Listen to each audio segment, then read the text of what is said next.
шуруъ аз рӯзи гузашта мебоист тамоми вазорату идораҳо, мақомоту сохторҳои давлатӣ ва ташкилоту муассиса ба низоми ҳисоббаробаркунии ғайринақдӣ мегузаштанд. ин кор дар асоси фармони президенти ҷумҳурии Тоҷикистон муҳтарам Эмомалӣ Раҳмон дар бораи тадбирҳои вусъат додани ҳисоббаробаркунии ғайринақдӣ ки муҳлати он 1 август аст бояд сурат мегирифт. вазъи гузариш ба низоми пардохти ғайринақдиро аз сарёсати молияи вилоят хуб арзёбӣ карданд. онҳо мегӯянд гузариш ба ин низом мутобиқат ба рақами кунонӣ аст. андозбаранди шахсии ҳуқуқӣ пештар низ имконият дошт ки тавассути пардохти ғайринақдӣ тамоми хароҷоти худро ба роҳ монад. аллакай аз 1 августи соли ҷорӣ сар карда бо чунин имкониятҳо соҳибкорони инфироди шахсони воқеӣ умуман ҳар як фарди Тоҷикистон имконият пайдо кард ки ҳар як пардохти худро аз ҷумла хизматрасонии об, барқ, умуман тамоми хизматрасониҳои коммуналӣ, ҳатто андоз аз даромади шахсони воқеӣ, андоз аз даромади шахсони андоз аз воситаҳои нақлиёт, андозҳо аз мол мулки ғайриманқул ва дигар пардохтҳои давлатиро ва дигар ӯҳдадориҳои иҷтимоии давлатии худро тариқи ҳамёнҳои электронӣ ё ин ки тариқи утоқҳои шахсӣ дар барномаҳои махсус даромада хизматрасонии худро ӯҳдадориҳои худро дар назди бюҷет таъмин кунад.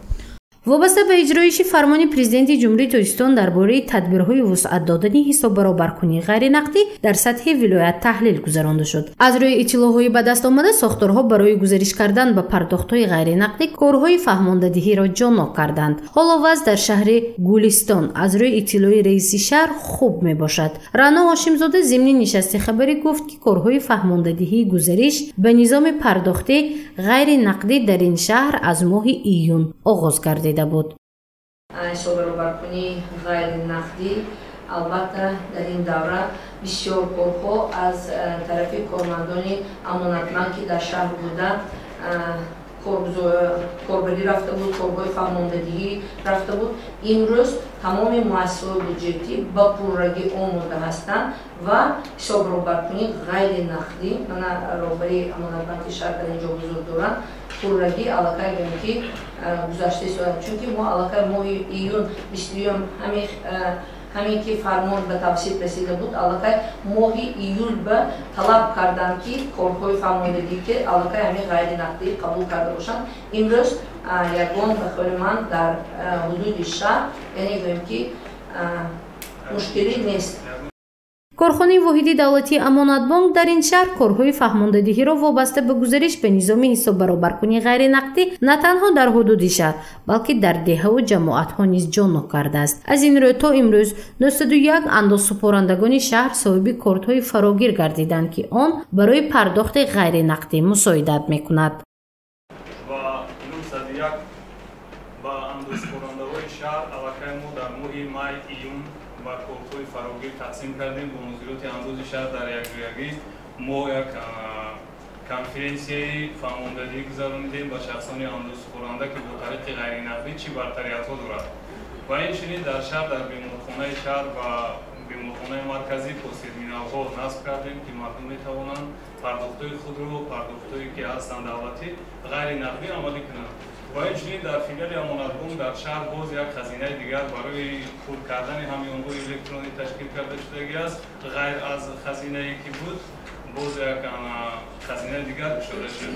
ва инчунин дар ҷамоат шаҳракҳо низ марказҳои хизматрасонӣ кор карда истоданд. имрӯз хизматрасониҳо дар самти қабули маблағҳо ба тариқи пардохтҳои ғайринақдӣ корхонаи воҳиди давлатии бонки амонатбонк дар шаҳри Гулистон ягон мамнуият надорад ва инчунин фаъолиятии мардуми шаҳр низ назаррас аст ба ин самт гузаштанд, чунки вақте мо фаҳмондадиҳо кардем аллакай мардум худашон ба ҳамин кор таъмини шаффофиятро дарк карда ба мо наздик шуданд ва мо тавонистем зиёда аз 1700 корти фарогири ройгон ба мардуми шаҳр тақсим намоем ва имрӯз аз ин кортҳо 85% кортҳо амалӣ карда шудагӣ ҳастанд, кор карда истоданд, яъне ки амалиёт гузаронда истоданд ва ғайр аз ин чизе ки муҳтарам раис гуфтанд зиёда аз 9000 боз дорандагони самти корхонаҳои буҷетӣ ҳастанд ки маош ва дигар маблағҳое ки мегирифтанд аллакай ба тариқи корт мегиранд ва пардохт низ ба тариқи корт сурат мегирад.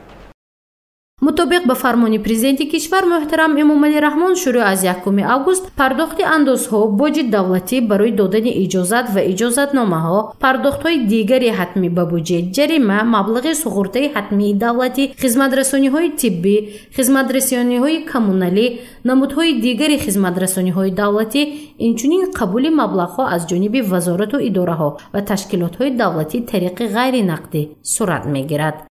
маблағгузории музди меҳнат дар ташкилот муассисаҳои бюҷетӣ пурра ба таври 100% тавассути кортҳои пластикӣ ба роҳ монда музди меҳнаташонро ба таври ғайринақдӣ дастрас менамоянд.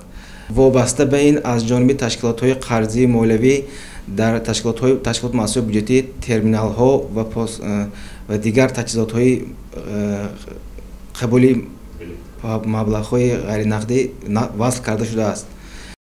дар ҳамин ҳол раиси ноҳияи масҷид Аъзам Ализода иброз медорад ки вазъи гузаштан ба низоми пардохти ғайринақдӣ дар ин минтақа хуб мебошад ва ҳанӯз корҳои фаҳмондадиҳӣ ҷараён дорад, зеро бештари аҳолии ин минтақа деҳқонон мебошанд. аз ин рӯ барои гузариш ба ин низом нисбатан ба мушкилӣ рӯбарӯ мешаванд, аммо корҳои фаҳмондадиҳӣ вусъати тоза дорад. баъд дар байни мардум бояд бонкҳоро ҳам бурон корҳои фаҳмондӣ кунанд. ягон чиз пӯшидаш нест ки касе соҳиби картаи вайам бошад, вақте ки музди меҳнаташ мешинад дар карташ раз пеши банкам мерад, ҳамаш симатаро мегирад. мардум ҳам хелавози мо тайёр ба ин нестем, мумкин баъд 1 солам баъд тайёр мешем. мамлакатҳои пеши аврупо ин хати мардума фаҳмондигар омода шуда, мардуми мо хати камтар ба фирам корхонаи дораҳо, хоҷагои деҳқонӣ азоб мекашанд. вобаста ба амалишавии ин кор бо муаммоҳои зиёд пайдо шуда мумкин аст. мо дар як ҷое ин бо мақомоти андоз дар бинои раёсати молия баъзе масъалаҳо гуфтгӯ карда гирифтем. боз корбарӣ густар баромад. дар маҷмӯъ дар вилояти Суғ вобаста ба иҷроиши фармони президенти ҷумҳурии Тоҷикистон муҳтарам Эмомалӣ Раҳмон дар бораи тадбирҳои вусъат додани ҳисоббаробаркунии ғайринақдӣ хуб мебошад. ин низом дар сохторҳои тандурустӣ, маориф ва бонкдорӣ ва андоз бештар эҳсос мегардад. аммо ваз дар дигар сохторҳо чӣ гуна аст? масъалаи мазкурро дигар бора ба риштаи таҳлил хоҳем кашид. гузориши Мафнуншкур ва Насим Раҳимов барои барномаи иттилоотии хабар.